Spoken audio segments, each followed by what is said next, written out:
Good afternoon, and welcome to our March COVID-19 Inventor Showcase. Thank you for joining us. My name is Scott Osborne, and I'm the Vice President for Economic and Corporate Engagement here at Ohio State. Today, it is my privilege to introduce Dr. Grace Wong, Executive Vice President for Research, Innovation, and Knowledge at Ohio State, and my boss.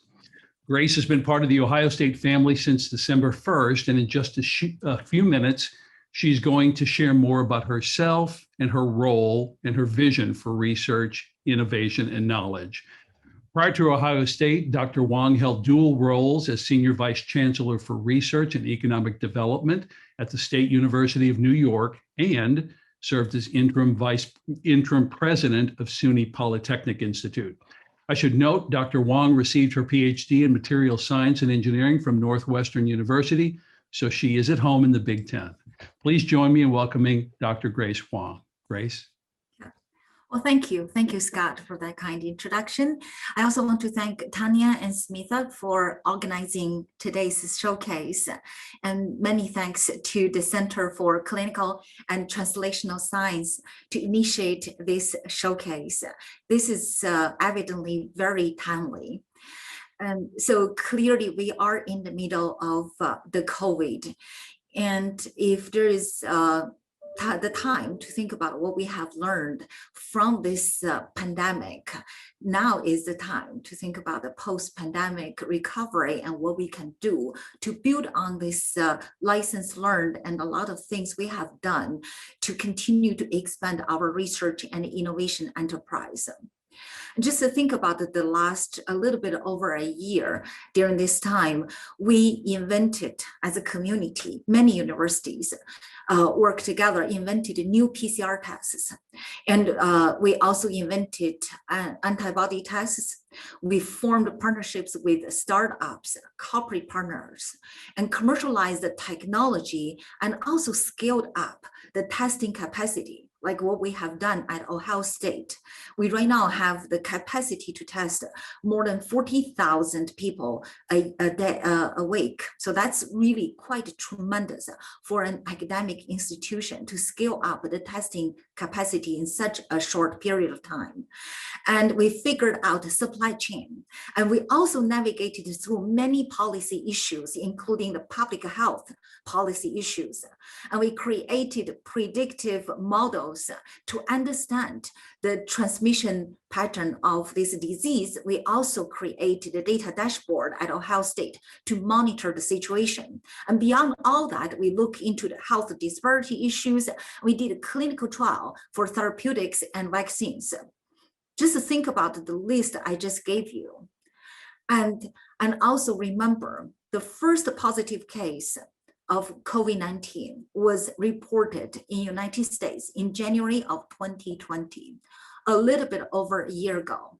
Just think about what we have done together as a community. It's tremendous how we have done all of this in such an accelerated schedule and also in such a collaborative and collegial manner. So for the knowledge we have created, the talent we have empowered, and also the technologies we have invented, they frequently all go through this journey to become impactful one way or another. And of course, they usually take a lot longer than what I have just told you about the COVID. But the COVID time told us that we can accelerate the translation of the technologies. We can accelerate the impact of our research into the reality and transform lives. And so if we think about what we can do beyond the pandemic, when we think about continue to make sure that our research and innovation enterprise can generate tremendous impact, one thing we need to think about is the scale of the research we do. And in the next few decades, if there is one thing that's truly going to drive the societal challenges and also drive the R&D landscape, that will be the population, the growing and also the aging population. And by 2020, the world population will be over 9 billion. And just to think about what that what does that mean for the fundamental human needs in terms of food, energy, water, and in terms of health, and in terms of education, mobility, all of these issues. So our societal challenges is not only getting more pressing, it's also getting more complex. It's beyond science, technology, and the medicine. It includes the perspectives in policy, in arts, in humanities, in culture, in legal and policy studies. So that's why when we look at the future and look at this post-pandemic recovery, it's important for us to look at large-scale convergence research and focus on the societal impact. And I think the CCTS is a tremendous example in this.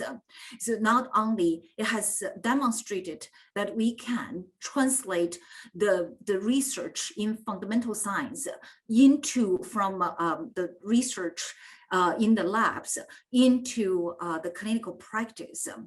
It also demonstrated the need to understand the real world challenges to motivate innovative thinking, and from there to drive the growth and advancement of fundamental research.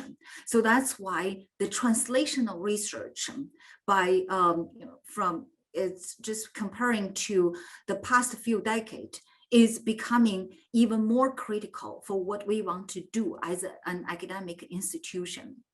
And I think the West Campus Innovation District will create this very exciting platform for us as a community to look at the future of the research, innovation, the translation, the corporate partnership, and entrepreneurship.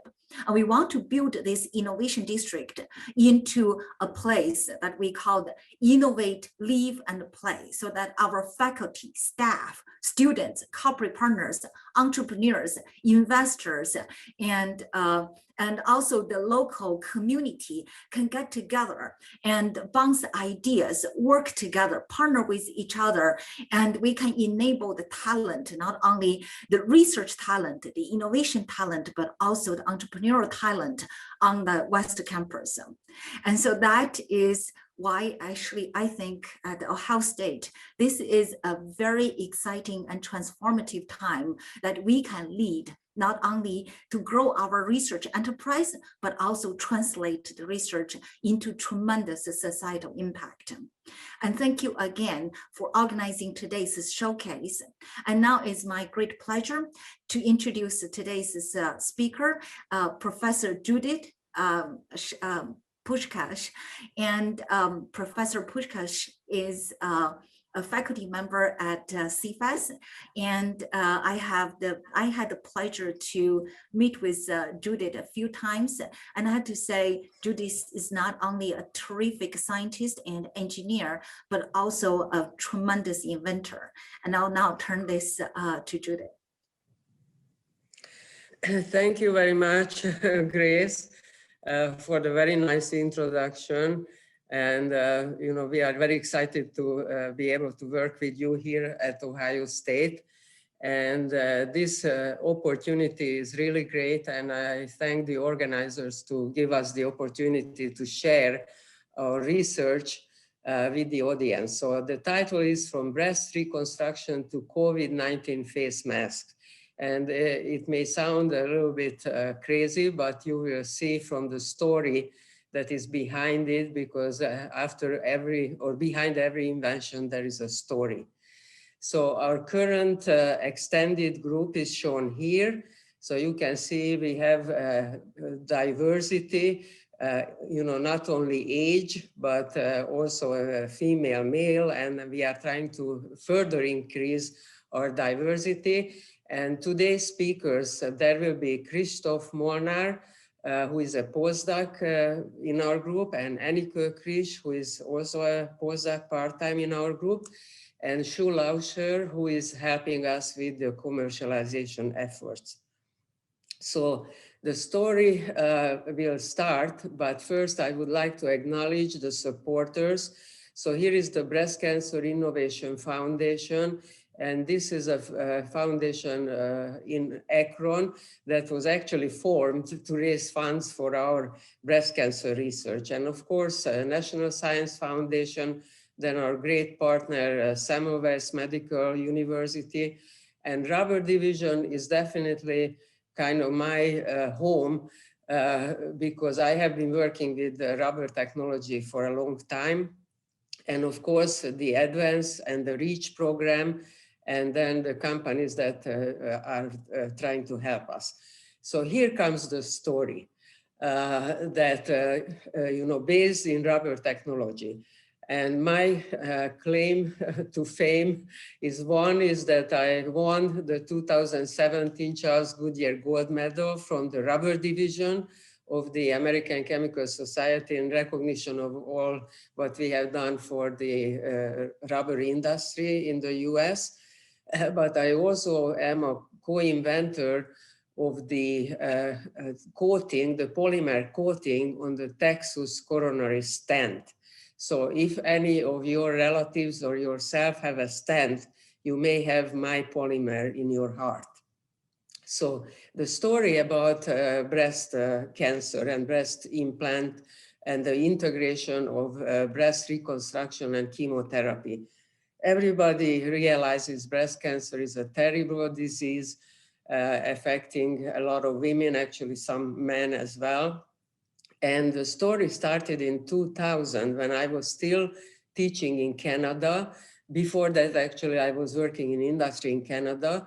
But then I heard on the radio that the FDA banned silicone breast implants because of all the problems that came up, rupture, inflammatory response, and so on.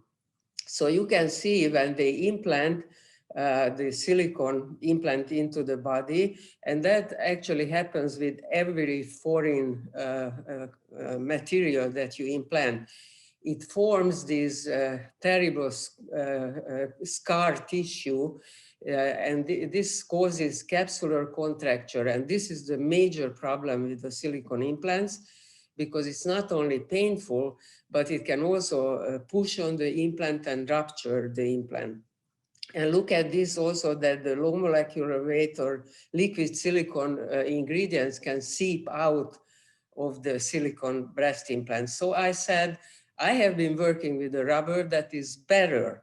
It could be better for some parts of the breast implants than the silicone rubber. And then the other idea came later, chemotherapy, because I wanted to incorporate also drugs into breast implant. So we started to work on targeted chemotherapy. And this is very interesting and is still in the experimental stage. So basically the idea is that on the cancer cell surface, you have certain receptors, namely the important one is the folic acid receptor, that is much more abundant on the cancer cells than on normal cells. You can understand that because folic acid is needed for cell division and growth.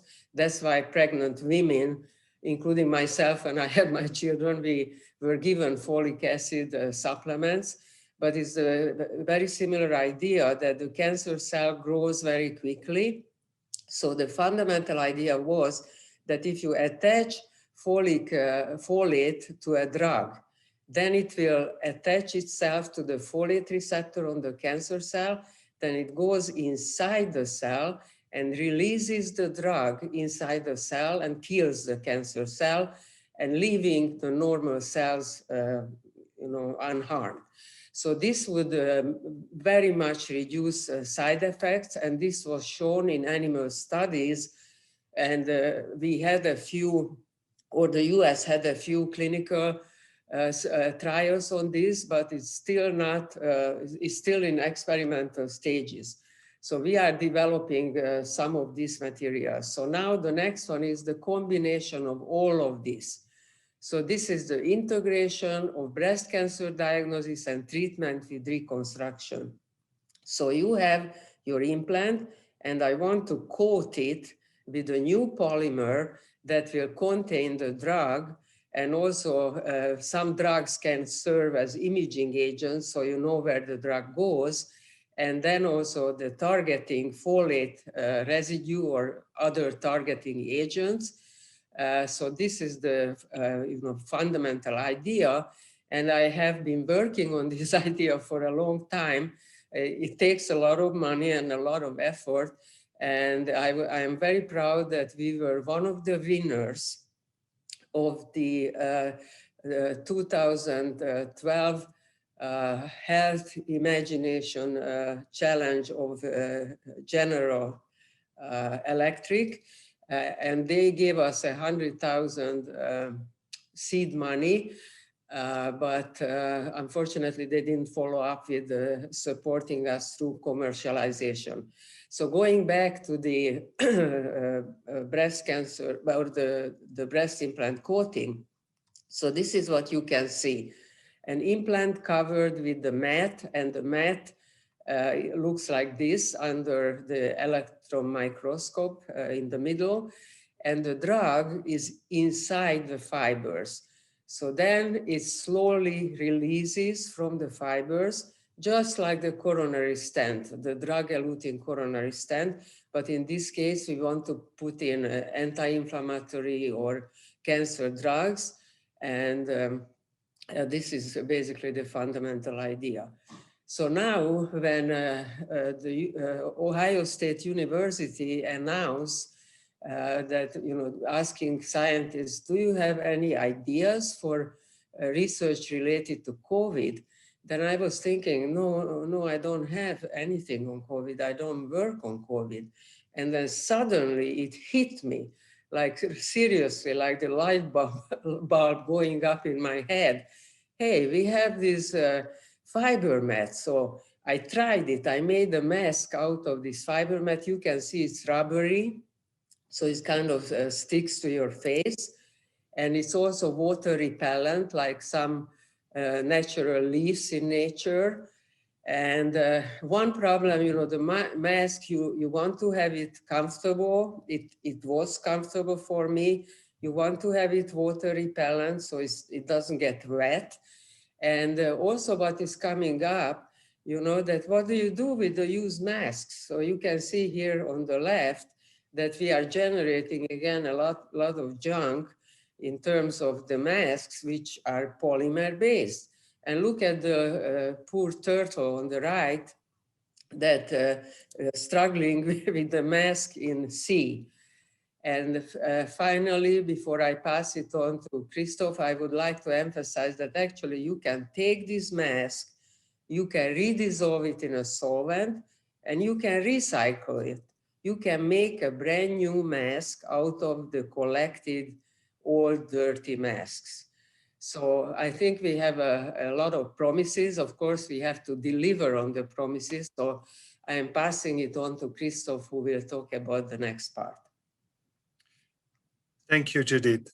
So in our group, we often joke about that 1 week in the lab can save you 1 day in the library. Of course, jokes aside, every research should start with a literature review. So we looked into how the most commonly available masks are made and what they are made out of. So the 2 most common ones are the surgical masks and the FFP2 grade, a higher level mask with better filtration. So we originally wanted to create a 1-layer material which could be reused, recycled, looks like a surgical mask, but also holds all the properties of an FFP2 mask, meaning the filtration efficiency. So if we look at the surgical mask, we can see that it's made generally of 3 layers of melt-blown polymers. The outer layer is for physical protection. It's a crude mesh. Then we have the middle layer, which is an electrostatically charged high-density fabric, which does most of the filtration of the particles, viruses, bacteria. And then we have a soft hygroscopic fabric, which touches our face, and this is more for comfort. So an obvious choice in the literature for making better masks are using nanotechnology and nanofibers. Now you can imagine if you have nanofibers, you can have smaller pore sizes, so it would filtrate bacteria and all small particles better. However, we think the reason why they are not making these nanofiber meshes in a very big thickness is that they are not self-supporting, or they cannot even make maybe very thick ones, or also maybe if you make a thick nanofiber membrane, it would be almost impossible to breathe through.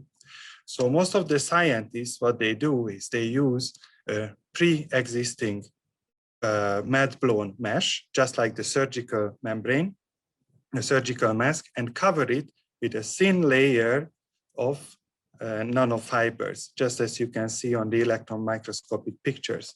So this sort of adds to one step to the manufacturing process. And we didn't want to do that. We wanted to use the simplest way possible. As for their performance, these nanofibers, of course, they perform pretty well. The red marks show the filtration efficiency of some of these designer masks with nanotechnology. And on the blue side, you can see the surgical mask and the commonly used cotton mask from General Fabrics. So you can see that all these nanofiber membranes can perform as well as surgical masks. This is really nice. However, it's a bit more complicated. So we decided we will go with microfibers. We seeked out a company called Gelatex, who has a very nice technology for creating micro and nanofibers. And they claim that they can produce 20 times faster microfibers or nanofibers than with electrospinning, the most commonly used technique for nanofiber preparation. So they have a high capacity, they can make thick membrane from any material. So we designed two mask materials, a black one and a white one. You can see that these are consisting of interconnected microfibers with 1 micron diameter, and they both have a nice fibrous structure. So we also tested, of course, the filtering efficiency, how well these mask materials can filter out harmful particles, dust, anything you can imagine. Now, this slide shows on the left side the filtration efficiency, and in the bottom shows the pressure drop. Now, the pressure drop tells us how hard it would be to push air through it. So basically how hard it would be to breathe through this material. Since we are aiming at the US market for our mask, we looked into the standards describing the limit for pressure drop, so the limit for the hardness of breathing for this material. So the US standard is on the right, that's 343 Puskas. You may say, yeah, we are below that, certainly below that with the blue points and blue line representing our experimental data with our thin fiber mats, but the efficiency is a bit low. The reason is that our materials are still thin. So up till now, we have been self-funding this whole project, and this is where our money ran out. And if you follow along the red line, you can see if we would make a thicker material, we can easily reach the 95+% of filtration efficiency, what is required, and still be below the US standard for the limit. And with this, I would like to pass on the lead to Annika. Thank you, Christoph. So as you all experienced, wearing a mask can be very uncomfortable. And this is just getting worse when there is high humidity or rain, where most of the commercial masks would get all wet, causing discomfort. Many workers, such as meat packers, have to face this problem every day as they are working in long shifts and doing physical work in humid environment. The same problem occurs when we are sweating, for example, when we are doing sports or just walking around campus during summer. There are already water repellent masks on the market, designer masks that we could use, but due to their price, they are not affordable to everyone. Our mask is water repellent. As you can see, the water droplet is only sitting on the surface of the mask, and it would never get in between the fibers, keeping it dry even in heavy rain. Hydrophobicity can render further advantageous properties to the mask. One of them is that cells are not able to attach to them. We attempted to grow skin-like cells on the surface of the mask, but as they couldn't attach, they didn't survive. Since cells are not able to attach on the mask, biofilm formation is also inhibited on them. Biofilms are formed by microorganisms, cells or bacteria that attach to each other and to the surface. I'm sorry to shock you with this nice photo, but the most common example of a biofilm is a dental plug. But biofilms can also develop on medical devices, causing serious problems. The fact that biofilms are not able to form on our masks means that even after the package gets opened in a humid environment or gets mistreated, gets treated with dirty hands, harmful biological colonies won't be able to develop on them, and they might stay safe to use for a longer time. We also checked if there is any toxic compound coming out of our masks while we are wearing them that could be harmful for us. So we carried out cell viability tests. We used similar skin type cells that were attached to a plate, and the mask was only in the culture medium. The cells survived and proliferated, meaning that no toxic compound came out of our masks. So thank you. And with this, I would like to pass on to Sue Lauscher, the co-founder and owner of Foresight Innovation Partners. Thank you. Thank you, Annika.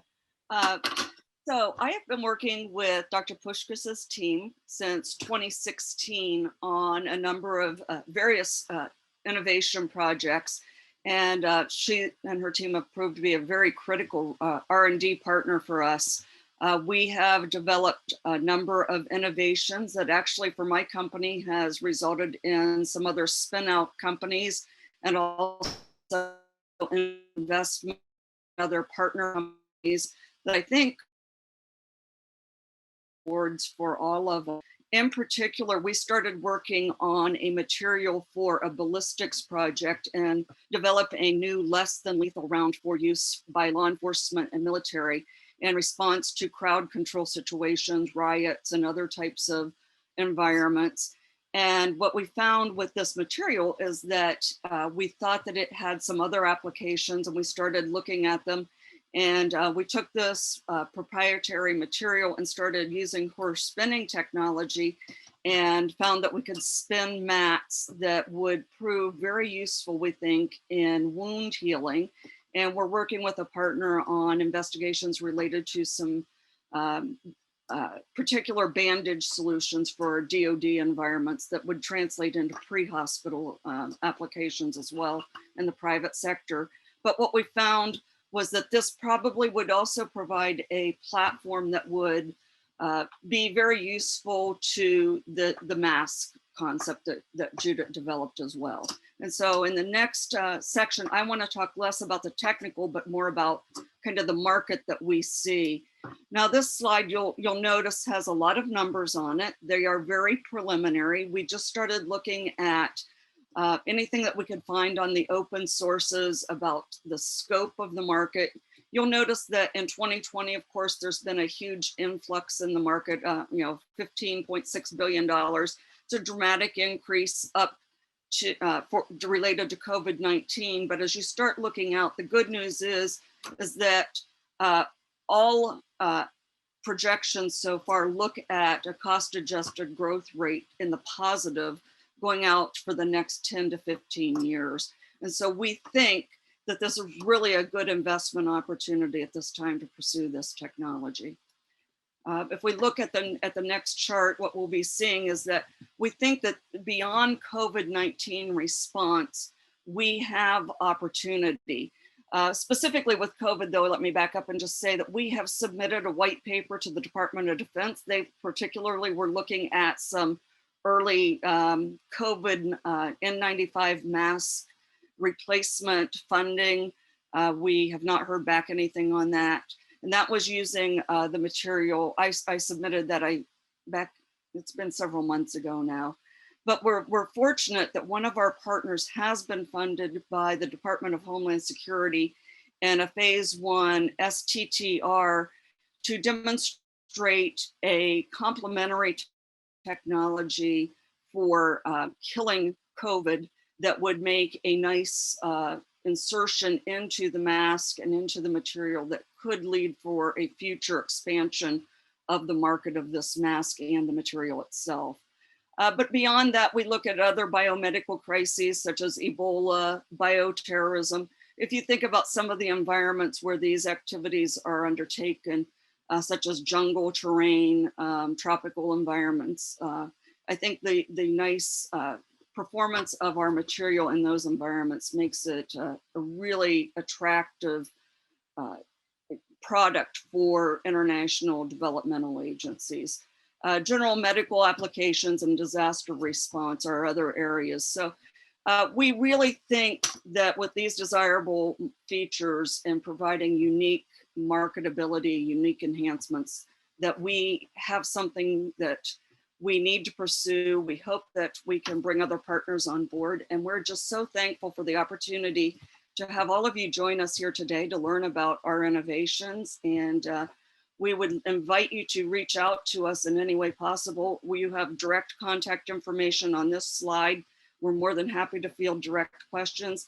You're also welcome to use the Q&A and keep posting questions there. And one member of our team will reach out to you, or by all means go through Ohio State to contact us. And I again want to thank Ohio State for hosting us. And I want to let you know that I'm working in Florida because of some health issues. And I've proudly planted the bug in my front yard here in Naples. And Ohio State Buckeye Nation is alive and well in Naples, Florida. So now I want to hand the presentation over to Dr. Jonathan Song from the Cancer Research Center. Thank you.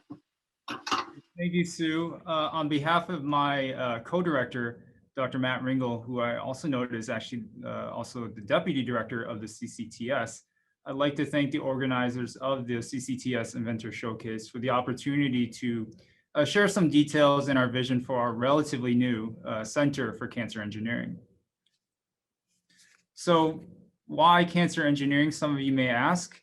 So we, like you, believe that personalized medicine is reshaping the diagnosis and treatment of cancer. And many tools to personalize medicine have been developed from the engineering and physical sciences discipline. So this rationale helped propel OSU to embark on a mission to combine engineering and physical sciences with cancer. And so this has led to our vision statement, which is to design, develop, and integrate innovative engineering technologies, physical and data sciences, and other investigative approaches to advance the understanding of cancer to improve the lives of patients. So why cancer engineering at Ohio State? So as we know that OSU has world-class engineering, physical sciences, and cancer on one campus. In doing some benchmarking analysis prior to the formation of the Center for Cancer Engineering and our ongoing strategic planning exercises, we found this to be quite unique nationally. There are existing grassroots successes in applying engineering and physical sciences to cancer biology and patient care. And we are fortunate to have very strong support from leadership from the Comprehensive Cancer Center, College of Engineering, university-wide, and the OSU Office of Research, as well as nationwide Children's Hospital. We wish to build off this support to develop and support new training programs that do not currently exist and drive innovation through the development of new technologies. About 2 years ago, a steering committee was formed consisting of members already focused at this area of intersection from colleges and institutions across the university. These people are actually on the next slide here. and we are supported administratively by Rebecca Peterson and Nancy Edgington. So we have created vision, ambition, and goal statements, which are available on our website, but I would like to share with them these statements with you now. Again, the vision statement is one I've already stated. It's listed here. Our ambition is to develop an integrated campus-wide team that develops solutions and technologies that lead to discoveries that shape the future of cancer care. And then our goals are to serve as a nexus for new training opportunities, high-impact collaborative research, and technology development and transfer. So here are some highlights of what our center has done so far. The Cancer Center, the university, and College of Medicine have combined to purchase a cryo-electron microscope, which is overseen by Dr. David McComb, actually a member of our steering committee, and as many of you know and familiar with this instrument, located on West Campus. Our center, the Center for Cancer Engineering, has supported the recruitment of faculty in engineering departments. These recruitments have helped the establishment of an organoid and organ-on-chip program for tumor modeling, drug discovery, and translational studies. The Comprehensive Cancer Center and the College of Engineering jointly funded a postdoc program. So these are two-year positions that require co-mentorship from a cancer biologist or clinician and an engineering faculty. As I mentioned, we have formed our steering committee, as well as our internal advisory board and external scientific advisory board. We have a website. I think I have that on the last slide. And then we have initiated if you could go to the previous slide quickly, 2 rounds of funding so far, with one coming up shortly in the summer. And then we actually had our virtual launch and our board meeting with our ESAB and IAB members this past December. Okay, one slide that I wish to share with you, this actually came from our board meeting, and this is how we wanted to convey how we are. So our stages for investigator or faculty engagement through our center. So to date, we have 45 members of the Center for Cancer Engineering, and the majority of our CCE members are also members of one of the Comprehensive Cancer Center scientific programs. We also are looking to sort of think about how we're moving forward and engaging faculty across the university. So one class, for instance, is researchers who have not yet engaged in cancer research. These faculty actually do comprise some of our membership. An example, for instance, are faculty members engaged in data analytics and machine learning beyond sort of other disciplines, but may be sort of directed to cancer research. There's also, a very deep pool of investigators in medicine, engineering, physical science overlap. We are looking at, for instance, researchers who are engaging in research such as like cardiovascular or neurosciences that have clear sort of overlap and possible application to cancer research.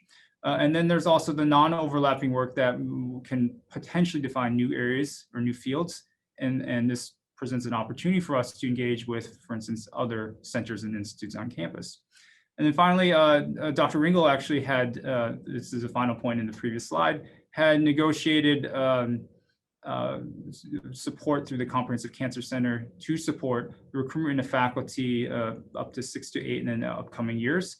And there are 2 ongoing searches, one in biomedical engineering and one in mechanical and aerospace engineering that I'm chairing, and I have to hop off to another meeting shortly after this one to discuss that. So we are looking to grow externally through recruits and also further engagement through many investigators here on campus. Okay, this is the final slide. This is our website. If you have interest in joining our center, please contact Nancy Edgington. Or if you have broad questions about the center and some vision or ambition or other of our goals, please reach out to Dr. Ringel or me.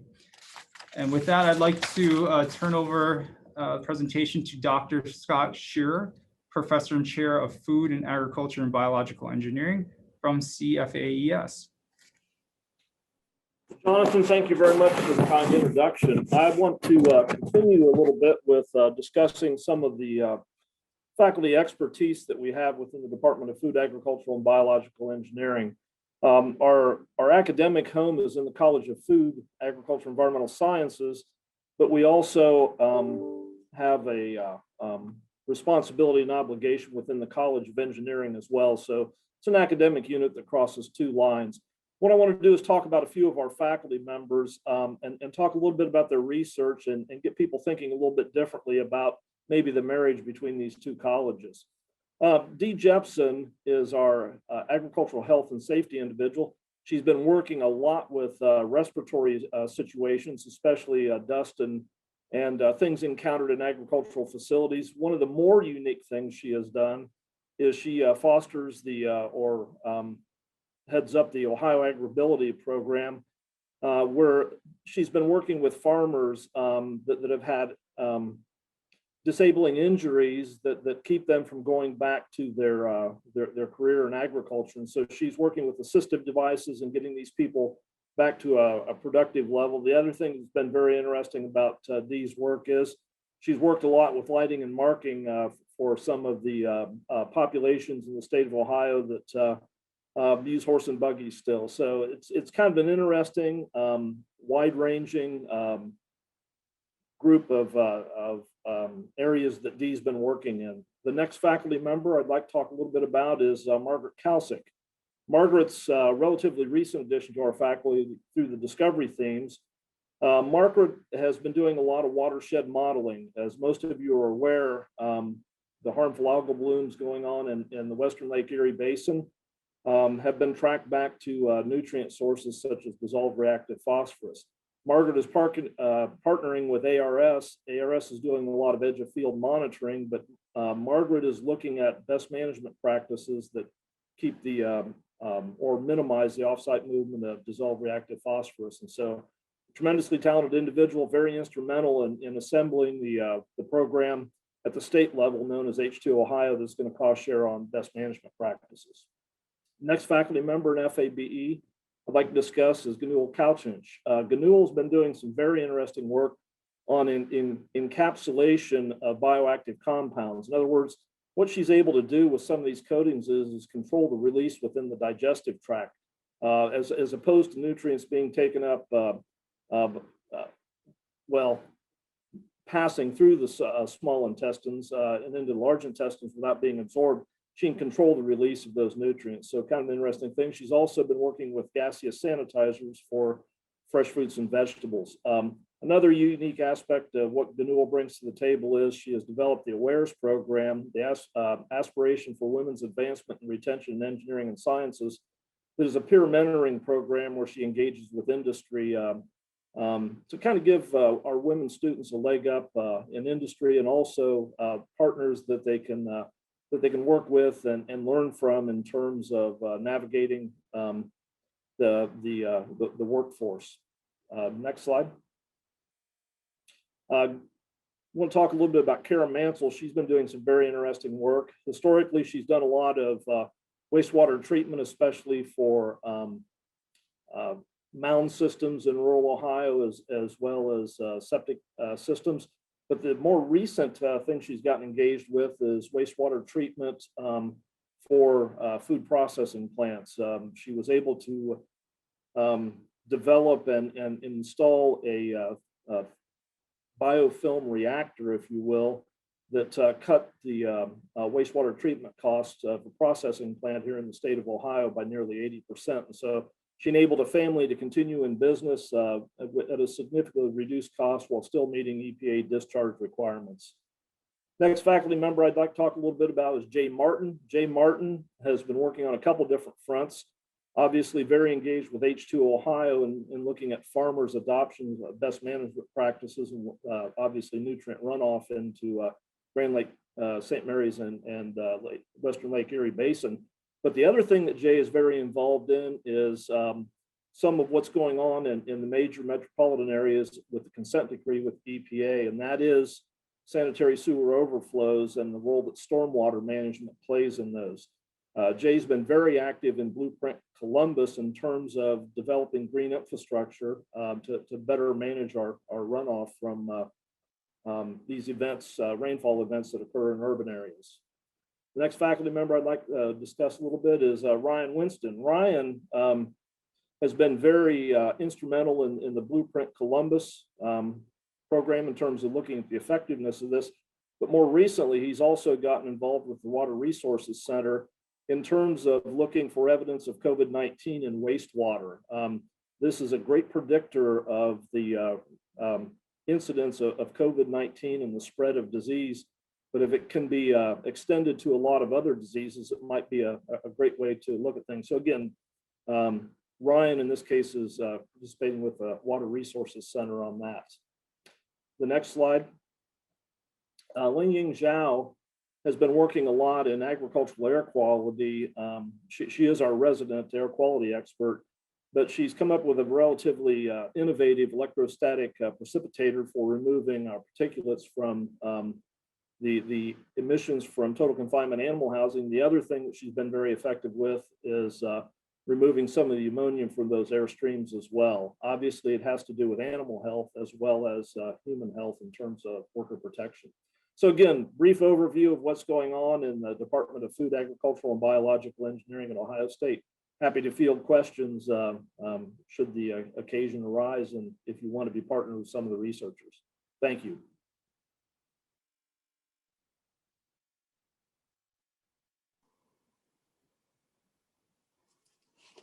Hello, my name is Rebecca Jackson. I am the director of the Center for Clinical and Translational Science. And I want to say what an incredible series of presentations that we've had today. It really, I think, highlights that what Dr. Wong said, that the challenges of our time need large-scale approaches and translational science, taking discovery all the way to actually implementation and adoption in the communities is even more critical today than at any time in the past. And I think that the stories that you've heard today, the collaborations across multiple different team members, really highlights that it takes a village to move things forward. Before I kind of close things, I'd like to actually address one question to the panel.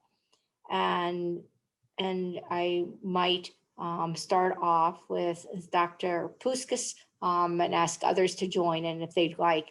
And it's really, after kind of listening to this, one of the questions that I have is, what does it take to really bring this type of a project to the market for commercialization?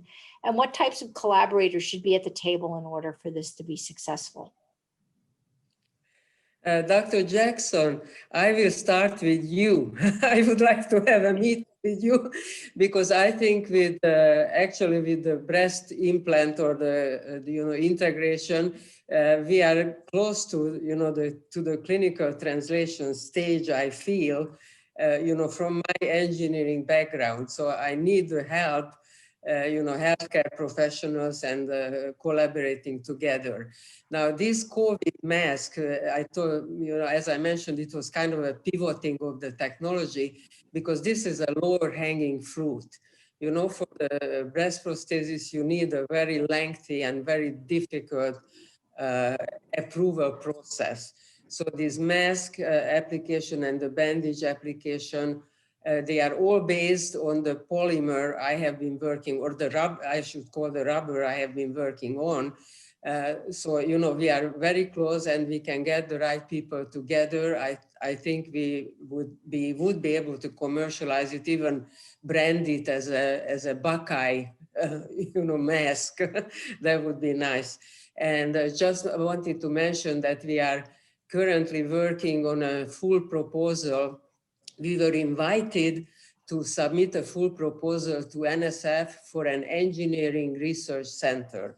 And this is centers around natural rubber, but it's also, basically renewable resources, so all kinds of rubber technology.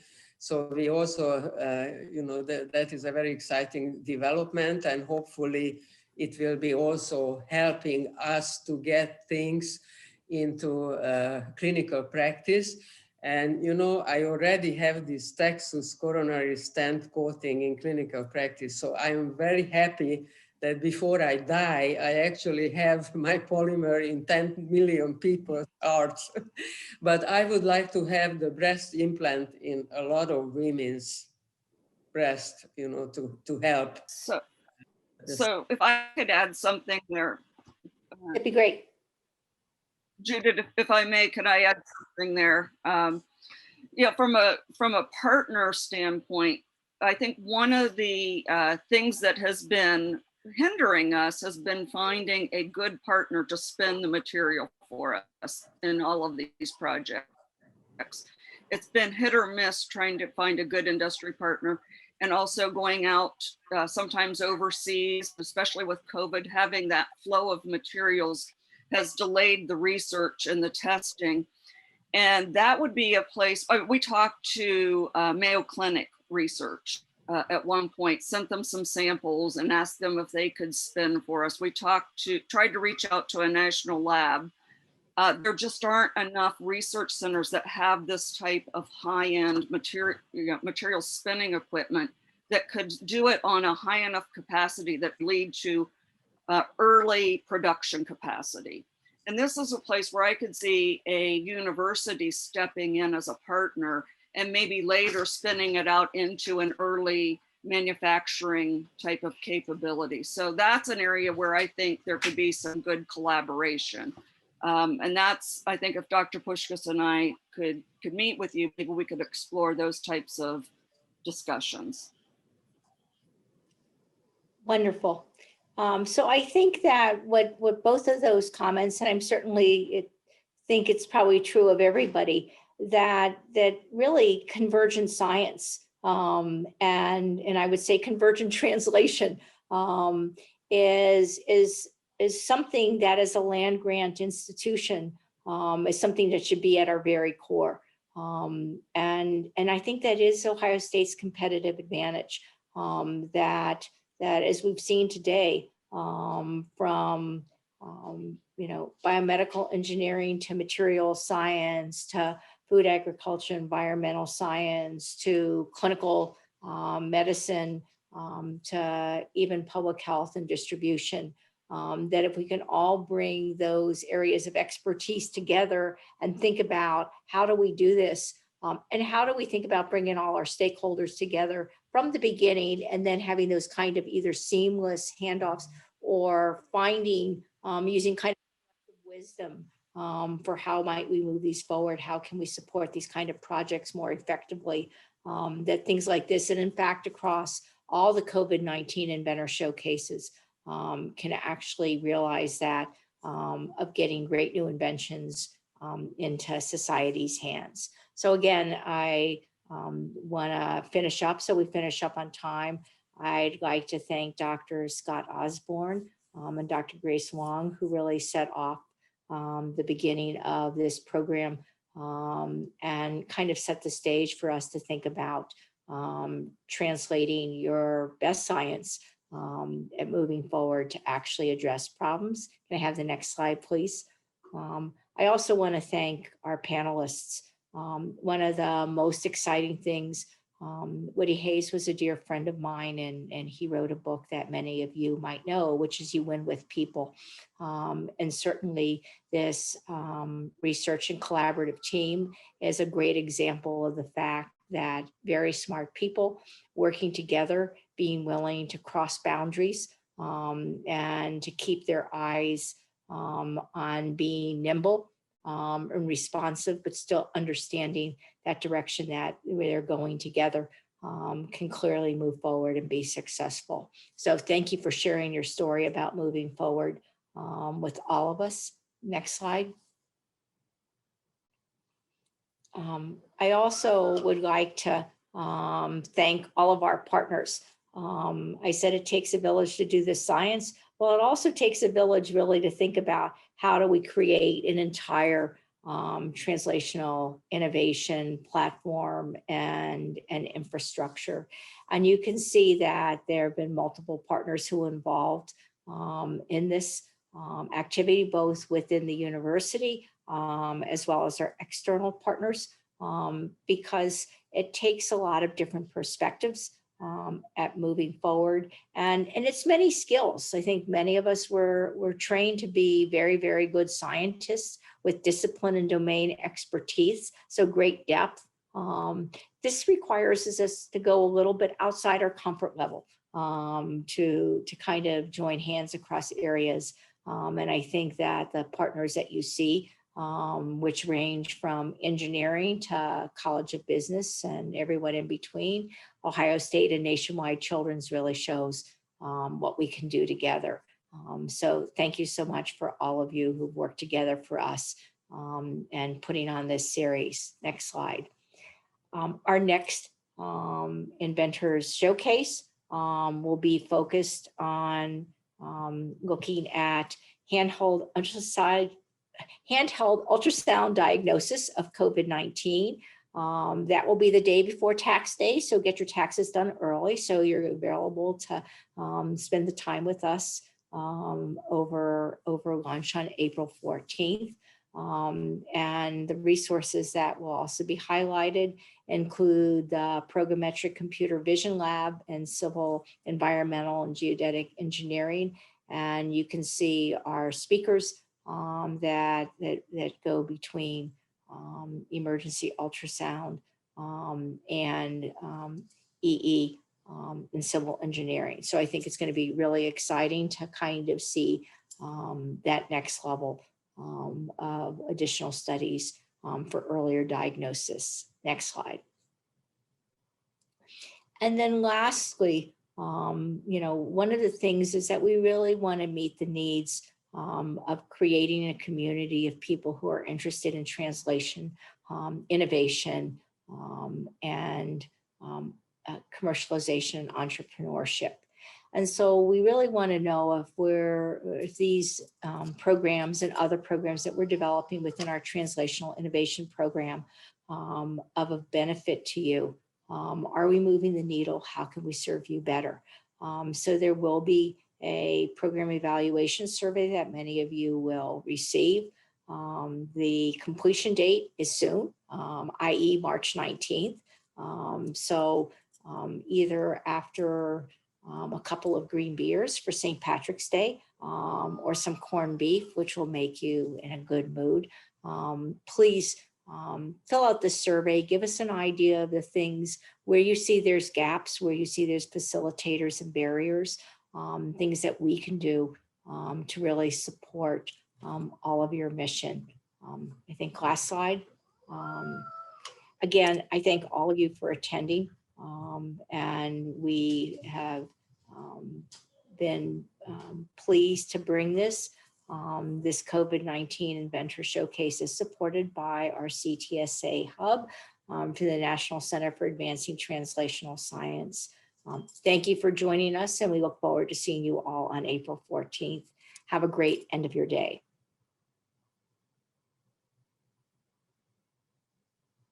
Bye-bye. Thank you.